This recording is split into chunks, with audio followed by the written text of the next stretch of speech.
Welcome to Daily Overdose. Opportunity. You have an opportunity of a lifetime. When you understand you have an opportunity, you play a little different. When I dropped out of high school and I started going to this church and let me speak, I picked up the mic. I was 16 years old, I picked up the mic. I'm not gonna say it was the best speech I ever did, but when I picked up that mic and got off that stage, I was like, yep, I can do it. So hear what I'm saying, opportunity. I got an opportunity, you got an opportunity.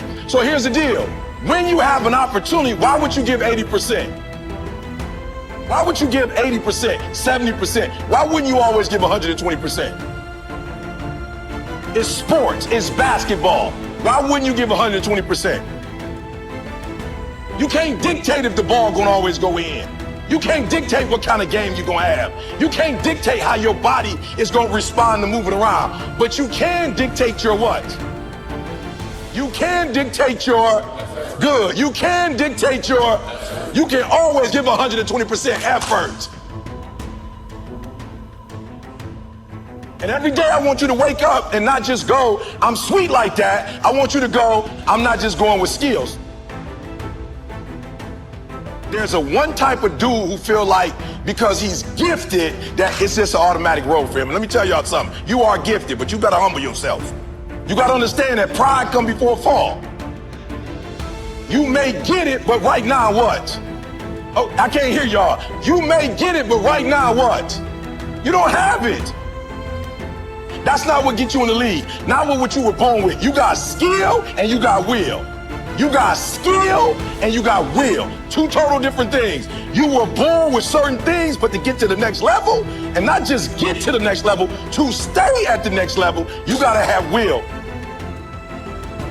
So when you play, you have to compete. I'm a high school dropout. My daddy wasn't in my life. But I found out I had a gift, then I found out your gift shall make room for you. And I'm like, you mean to tell me if I perfect this, I can eat and my kids can eat and my kids' kids can eat? From today on, you play whatever your best game is, you play that level every single time.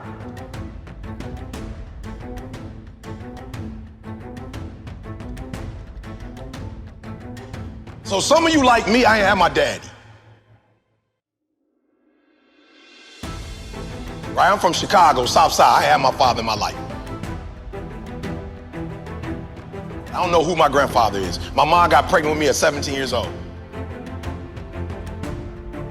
I didn't have the people in my life that were supposed to be in my life, so I made some stupid decisions, dropped out of high school, homeless, living in abandoned buildings, eating out of trash can. I promise you, if a speaker came, I was like some of y'all, I wasn't saying nothing, but guess what happened?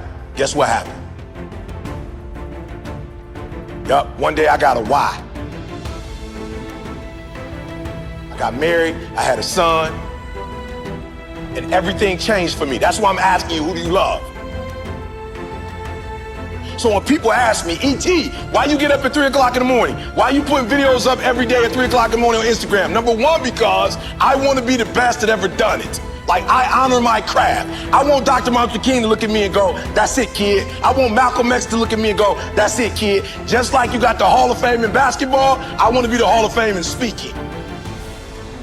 I want all the greats to look at me and go, that's it right there. Number one, I'm competing against everybody else in the world. I'm not mad at them, I'm not against them, but when you number one, you don't have to negotiate with your check. I remember when I was like number 25 or something, they would be like, okay, you got to fly here, you got to fly. Now I tell people how I fly.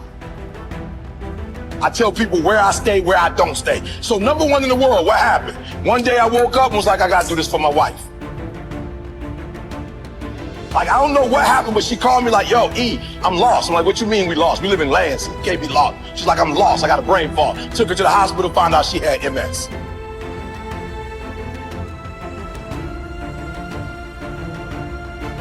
The doctor was like, look, this is the one thing we could tell you. Stress caused MS. I told my girl, you will never work again. My son, I didn't go to college. When you finish high school and go to Michigan State, I'm cashing you out. I found out I had a gift. I start thinking about what my mom need, what my sisters need, and a lot of y'all, you selfish, flat out. How many of you in this room? Some of y'all, you good. You don't make it to the league, you tight work. That ain't all y'all. How many of y'all, your mama really need you to go to the league? Let me see your hand. Hands down, I'm gonna say it again. How many of y'all need to move your mama out that neighborhood and y'all need to put your mama in another neighborhood and the league is how you gonna get there? Let me see your hand. So what I'm trying to tell you is, while you playing, it might be some cats in the league who really are going or who do come from privilege and you like thinking you them. I promise you, I ain't stupid. I ain't Tony Robbins. I don't come from where he come from. I don't come from where Kiyosaki come from. I don't come from where Zig came from. My mama barely finished Dunbar. I'm from the south side of Chicago. I ain't had no safety net. You acting like if you don't make it to the NBA, you got like some second opportunity that's gonna pay you $100 million.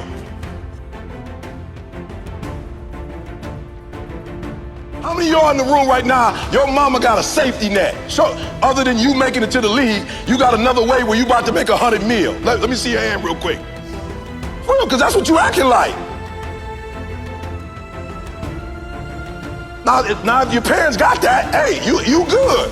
But some of you, your mama ain't got that. So when you hoop from now on, I don't want you to see basketball. I want you to see your mama getting out the hood. So every time you get your handle straight, your mama is that closer to doing what? Every time you get your character straight, you heard what the man said. He said that they got to choose between the two of y'all. They not choosing the snotty-nosed dude who think he everything, who don't speak to people. You know when they always pick me. I always ask, why y'all pick me and not the other speakers? They say, because you easiest to work with. Because when you come, you don't talk down to nobody. You clean up behind yourself. He just said, I'm a grown man. They say you clean up behind yourself. You don't cause problems, E.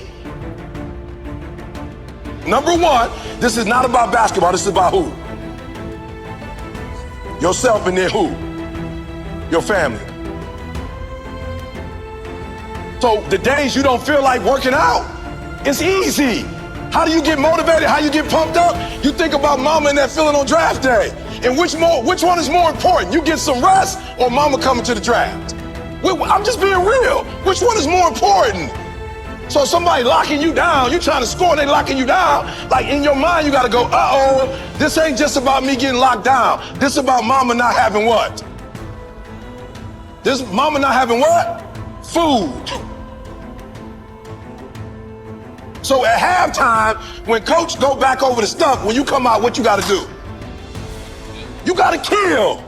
I just told y'all, this is how my man eats. This is how my grandkids gonna eat. He doing his own personal thing. This is how we eat. This ain't no motivational presentation. This is how my mama eat right now. This is how my wife never have to go to work again. This is how we live on the West Coast and on the East Coast. And I ain't no baller. And I ain't making millions of dollars. But my gift is making room for me. Every time I get on 3 o'clock in the morning, I'm killing them.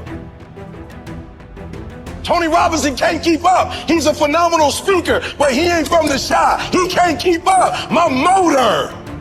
I'm killing them.